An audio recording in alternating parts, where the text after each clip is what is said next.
আমার প্রিয়জনেরা, প্রভু যীশু খ্রিস্টর নামে সকলকে জানাই অভিনন্দন। আজকের এই সুন্দর দিনে ঈশ্বর আপনার জন্য একটা সুন্দর বাক্য বলতে চাইছেন। ঈশ্বরের বাক্যর দিকে আমাদের ধ্যান দিতে হবে।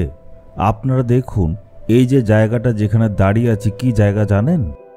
এই পাহাড়টা সাউথ আফ্রিকা দেশে কেপটাউন নামক শহরে সমুদ্রের ধারে পাওয়া যায়। দেখতে খুবই সুন্দর। এই পাহাড়ের পেছনে নিশ্চয় দেখছেন 12টা শিখর আছে। তাই এই জায়গাটার নাম হচ্ছে 12 অ্যাপোস্টলস। এই 12 অ্যাপোস্টলসের অর্থ হলো 12 জন প্রেরিত।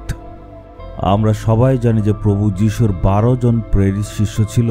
তাদের স্মরণার্থেই এই জায়গাটার নাম হচ্ছে 12 অ্যাপোস্টলস।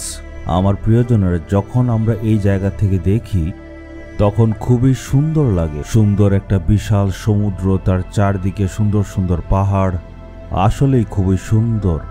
হয়তো আপনি এখন ভাবছেন, এমন ধরনের নাম কি কেউ রাখে? এই যে সাউথ আফ্রিকা দেশ, এই দেশের জনসংখ্যা হচ্ছে 60 মিলিয়ন। এর মধ্যে 45 মিলিয়ন বিশ্বাসী। এর মানে এই জায়গাতে 80% জনসংখ্যা বিশ্বাসী। এই দেশের বেশিরভাগ নেতারাও বিশ্বাসী এবং এই দেশে কম করে 2 লাখ গির্জাঘর আপনারা দেখবেন। এই সমস্ত দেশটার মধ্যে যদি দেখবেন সব দিকে শুধু বিশ্বাসী আর বিশ্বাসী। এই জন্যেই এমন ধরনের নাম রাখাটা কোনো একটা বড় ব্যাপার নয়। চলুন দেখি ঈশ্বর আজকে আমাদের জন্য কি রেখেছেন। আমরা ধ্যান দেব। বাইবেল থেকে আমরা দেখব জিরমিয়ার পুস্তক 20 অধ্যায়ের 11 পদ। এক পরাক্রান্ত বীরের মতো সদাপ্রভু আমার সঙ্গে আছেন, তাই আমার নির্যাতনকারীরা হোঁচট খাবে, তারা জয়ী হবে না।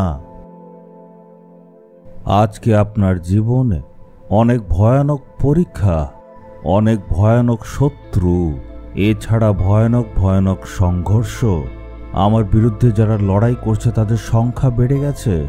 কাজের জায়গাতে লোকেরা আমার বিরুদ্ধে দাঁড়িয়ে গেছে। এমনভাবে বারবার আমরা বলি। অনেকে বলে আমার সব সমস্যা অনেক ভয়ঙ্কর। এই শব্দগুলি আমরা বারবার শুনতে পাই। এই কথাগুলি মানুষের মুখে শুনলে মনের মধ্যে একটু ভয় আসে। কিন্তু ঈশ্বর বাক্য কি বলে? আমাদের সদাপ্রভু পরাক্রান্ত বীর। উনি আশ্চর্য আর অলৌকিক কাজ করেন। উনি নিজের প্রজাদের জন্য সমুদ্র ভাগ করে তার মধ্যে রাস্তা তৈরি করতে পারেন। আর সেই একই সমুদ্রের মধ্যে সকল শত্রুদেরকে ডুবিয়ে তাদেরকে ধ্বংস করতে পারেন, এমন ঈশ্বর তিনি। এখানে ঈশ্বরের দাস বলছে, একজন পরাক্রমী বীরের মতো উনি আমার সঙ্গে সঙ্গে থাকেন।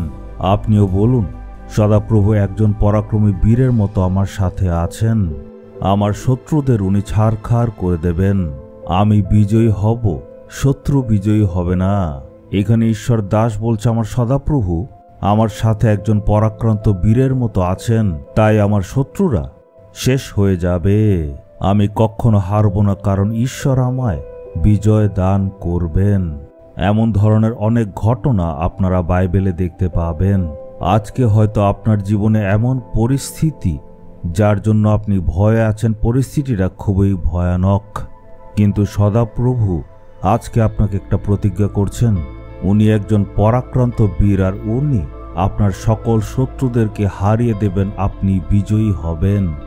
আপনি বিশ্বাস রাখুন আর আপনি বলুন, পরাক্রান্ত বীর ঈশ্বর আমার সঙ্গে সঙ্গে আছেন। আমার শত্রু আমার কোনো ক্ষতি করতে পারবে না।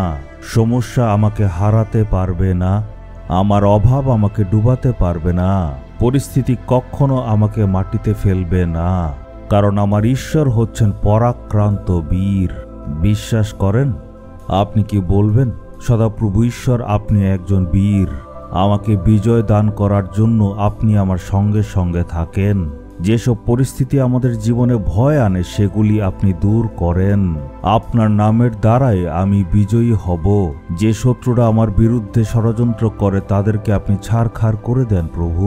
যিশুর নামে চাইলাম, আমেন, আমেন।